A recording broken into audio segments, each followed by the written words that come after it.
زلافه ديال الرز منقي ومغسول مزيان. كنديرو اللي كنغسلو بشويه ديال الماء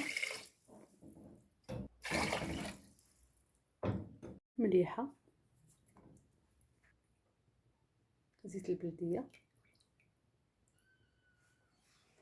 عواد ديال القرفه. يمكن لكم تزيدوا الفاني او المزرعه، انا هنا درت غير القرفه ونخليه يطيب الرز ديالنا على عافيه مهيله.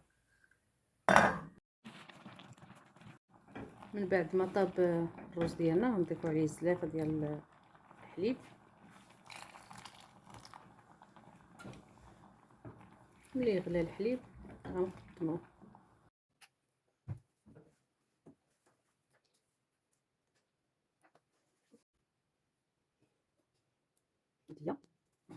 زوين